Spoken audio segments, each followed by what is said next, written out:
Welcome guys to Silas and Building YouTube channel. Relationship Fair, building quality relationships. I hope you enjoyed episode 1 on forgiveness. I hope you binged literally on both videos. It's packed with stuff and I want to see more engagement. Put your comment in the comment section if you've not done that, guys. But wait, why do some people not like to support startups? Like, help the ministry, subscribe, let's build this estate together. Thank you guys, all of you have subscribed. Thank you so much. I appreciate you. Those who are here to subscribe, please do subscribe. So later when we have 500,000 subscribers, 1 million subscribers, we'll celebrate together and you will say, yes, I was part of the vision when we were less than 50. Alright, so welcome to episode 2, and we are talking about selflessness. What is selflessness? It's the quality of being concerned with the needs and desires of other people more than your own. Very important block in the building of quality relationships. Selflessness. The opposite of this is selfishness. So it's more like two sides of a spectrum, basically.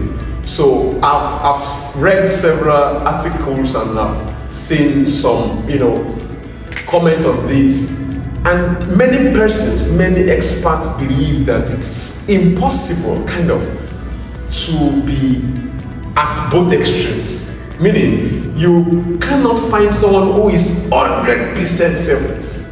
And they say you also can't find someone who is 100% selfish. Now, what happens most times is that people are at an end of the spectrum much more, to a further degree than at the other end. So, when we talk about selflessness, and I won't even say something that is like rocket science, no. The word defines it. Selfless. So less of self, basically, not none of self. Just let it be more of other persons in that consideration than yourself. And let me tell you something. If it's about relationship, you've got to be considerate, and that's what selflessness is all about. That you actually look at other people with respect to something and you allow them have the benefits. And this is once people perceive you to be self-centered, self-conceited, self-opinionated, because these are the attributes of selfish people. They don't trust you. They don't trust you, and you can't build quality relationship that way. Relationships that last, relationships that will stand the test of time and the test of stress. You can't build that without this important quality of selflessness. Now, I will surprise you, and here's the thing: you must be selfish if you will be selfless. Yes, remember I told you it's a spectrum. At one extreme is selflessness, at another extreme is selfishness. You need some elements of self if you are going to be selfless practically. How do I mean? If, for example, you are empty as a person, you have no value, you have no worth, there's nothing you have to offer any relationship, any kind of relationship. So you are basically there as someone who is needy. Then you tell me, I'm just selfless. No, you're not selfless, you are in need. From the beginning, you are in that relationship as someone who is there to receive, who is there to collect. And let me tell you, let no one deceive you. Relationship is give and take. So you must be selfish to build certain capacity. You must be selfish to build your own worth. You must be selfish to develop yourself, to acquire something. Now, when you've entered that relationship, or the ones that we did not determine, like parental relationship, or maybe, among your siblings, when you are in that relationship, as someone who is valuable, as someone who is of worth, you are bringing something to the table. Now, based on this, you intentionally decide to be humble. That's selflessness. You intentionally decide to pass on the praise for something. That's selflessness. So what I'm saying is this: you need to be able to balance selfishness and selflessness. When you are selfish, self-conceited, self-centered, self-opinionated, when that is really the core of your personality, there is a problem. You won't be able to sustain relationships. You won't be trusted. But then, you are not at the other extreme saying you're selfless, but really, you don't have self-worth. So you are there as a needy person. No. You must be selfish enough to acquire something in life. You must be selfish enough to build your worth, build your capacity. Then, of that which you have, you can add value to your relationships. And when the time for rewards come, when the time for accolades come, when the time to actually allow other persons receive access to some opportunities, you intentionally let that go. That in itself is selflessness. I learned something from Kobe Bryant, the GOAT, when it comes to basketball, the greatest of all time. He was, of course, Lakers. He rose very fast, and that's the style, awards, trophies, everything.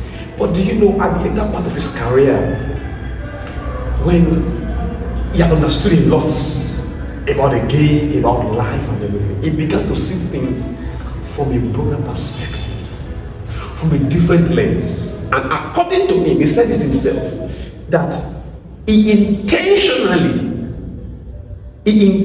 sometimes would actually allow a player in the team, he was the leader, he will allow a player in the team to take a shot, to have an opportunity, just to develop. Because already there's that tendency for many of the other players to hide under his shadows, and they may never rise to their full potentials. So Kobe Bryant is going to win this trophy. He's going to be the best player. He's going to do it in the man. But he had enough of that, and he took it upon himself to pass on that opportunity for others to actually try. That's now selflessness. So you allow others to have a chance. That way they can develop themselves. But he could have said, I'm not satisfied. I want to take all of the glory. And that way nobody around him would ever be able to rise to their full potential. So that's an example of selflessness. And I want to also differentiate selflessness from something that really is a psychological problem. Because again, there is every possibility that people get into what we call reaction formation. Now, what do I mean? It's very possible for some persons to do a particular act you call selfless acts, but as a person, they are not selfless. And when I define selflessness, what do I call it? I said it's the quality of being more concerned with the needs of other people, with their wishes, than your own. is first a quality than being an act. Those who practice reaction formation, which is a defense mechanism. So, what really happens in the innermost parts of that individual? They are angry, they are dissatisfied, they are frustrated, they have a problem. But guess what? They get themselves into some acts of giving, some acts of generosity, and all of that altruistic, activities. Now, altruism is very good, and it's a way, you can express selflessness, but it can also be reaction formation. So you have to be careful as you advance in life, as you want to build quality relationships. Don't get into that psychological performance, because reaction formation is a performance. It's just you having this set of behaviors to cover your true inner feeling, to cover the needs of your own life. So you have to be very careful. Selflessness is different from reaction formation. Now, how do you practice selflessness? So it's not just a theoretical thing. I've promised you this channel, we are going to break it down. You can actually connect and relate to the things we talk about. How do you practice selflessness? Number one, you have to begin to think of team rather than individual. So what do I mean? When you are in a relationship, you have a group of friends. Think about us winning than me winning. Think about the collective vision, the collective goal, than your individual, your personal vision or goal. That way, you are likely to have a more, consideration for the greater good of everyone than you. That's one way you can practice selflessness. Another way to practice selflessness is by passing on the praise. So you and your friends, you and your team, you had a presentation, and you all labored for it. Selfish people, what would they do? Selfish people would want to get all the accolade. They would want to give the closing speech. They want to do something that would attract attention to them. And they actually are the ones that take the praise for everyone. Now, that's not to the extreme of you not actually recognizing your worth and value in something. No, but it's now that intentional practice of passing on the praise. And so, you know what? My colleagues also had some effort in this. We want this thing together. So pass on the praise and don't personalize it. That's a way to practice selflessness. Now, what other way can we practice selflessness? Now, you need to have the mind of Christ. Let me tell you something. You see, it takes a different mind to operate at a certain level, yet literally come down to help people, to identify with people who are maybe socially or academically or in some other parameters less or lower than your state. It takes humility, and for Jesus, the Bible says he thought it not robbery to be equal with God, but he made himself of no reputation.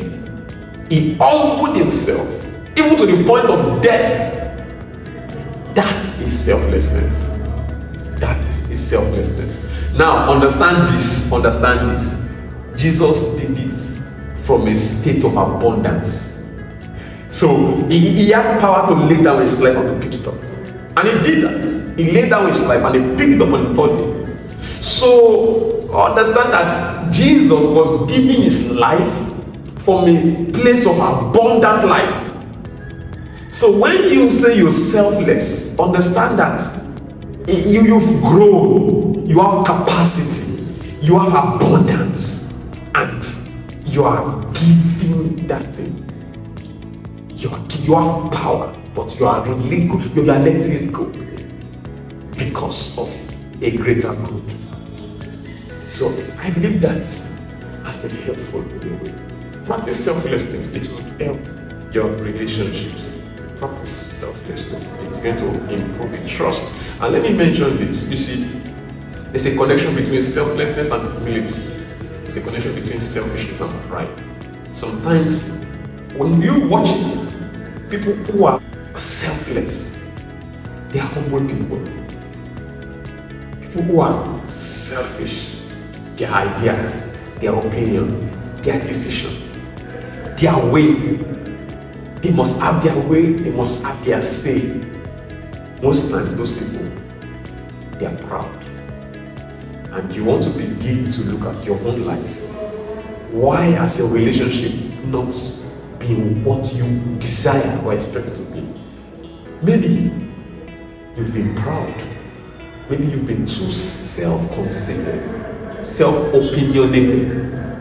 Maybe you've been very, very selfish. And you want to make adjustment there.